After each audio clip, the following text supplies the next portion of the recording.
In medieval and early modern Europe, queens were not judged only by their wisdom, beauty, or diplomacy. Above all, they were judged by their wombs. A queen's sacred duty was to bear heir sons to secure the throne, daughters to cement alliances through marriage. To fail in this duty was to invite disgrace, annulment, or even execution. For royal women, childbirth was not occasional, it was constant. Pregnancies followed one after another, often with no time for recovery. And with primitive medicine, every birth carried the risk of death for both mother and child. In this world of relentless pressure, some queens stood out not just for surviving, but for bearing numbers that still shock us today. Our story begins in the Kingdom of Georgia in the 18th century. Darejan Dadiani married King Heraclius II in 1750. For nearly 50 years, she was his consort, and in those decades, she gave birth to 23 children. Think about that number. 23 pregnancies, 23 labors, 23 times facing the razor's edge between life and death. The queen's endless labor. For Darejan, her life was consumed by childbirth.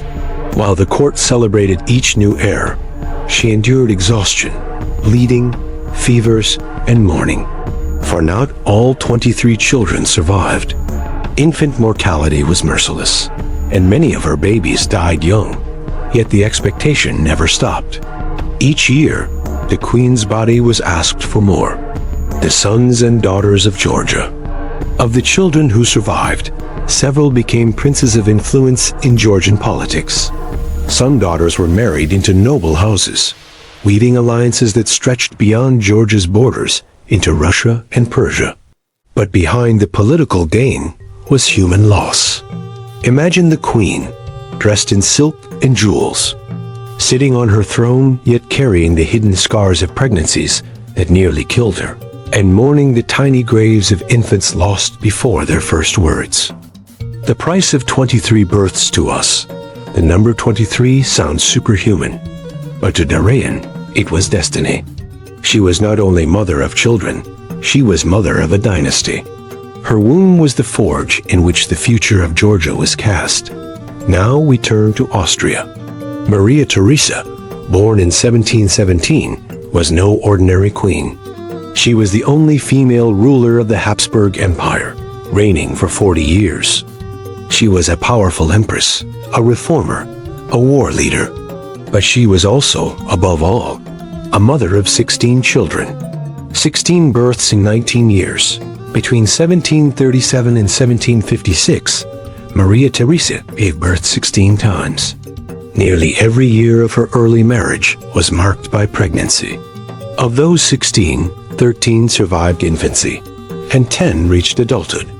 In an age when many royal infants died before their first birthday, these numbers were extraordinary. But they came at a price. Maria Theresa lost children to disease. She wept as tiny coffins were lowered into imperial vaults. Yet she continued, because every child was a weapon in Europe's Game of Thrones. The daughters who ruled through marriage. Maria Theresa's daughters became the most famous pawns in Europe's dynastic chessboard.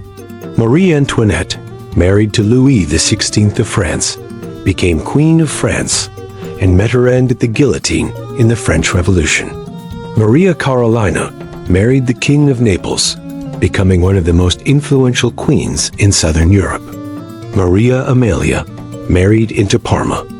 Maria Cristina, whom Maria Theresa adored, was allowed to marry for love, an almost unheard of privilege. Through these daughters, Maria Theresa extended Habsburg influence into every royal court of Europe. The sons who wore crowns. Her sons carried her blood to thrones as well. It is easy to count numbers. 23 children, 16 children. But each number was a life. Each life was a birth.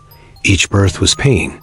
For Darejan Dadiani, childbirth defined her existence. For Maria Theresa, it was both a duty and a weapon of empire. Both women bore dynasties.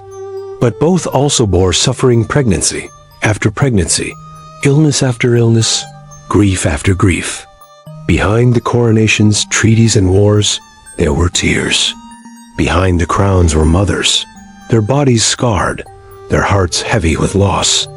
So what do we make of these queens? Were they powerful, shaping the future of nations through their children? Or were they victims, trapped by dynastic ambition, their lives consumed by childbirth? Perhaps they were both. Both sovereigns and prisoners. Both symbols of power and victims of patriarchy. Narrator, Jing Lai Jun, AGM Effin. When we look at their portraits, we see silks, jewels, and crowns. But look closer, and you will see something else. The weight of 23 children. 16 children. You will see the silent cost of empire, carried not on the battlefield, but in the wombs of women. Closing. So now you know the hidden stories of Darejan Dadiani of Georgia, mother of 23, and Maria Theresa of Austria, mother of 16. Queens whose bodies built dynasties, whose pain shaped nations, and whose children changed the map of Europe. Tell me, do you think they were truly powerful or truly tragic? Share your thoughts in the comments. And if you found this story as haunting as I did, don't forget to like, subscribe, and ring the bell, because history is never just the past. It is the shadow that lives with us still.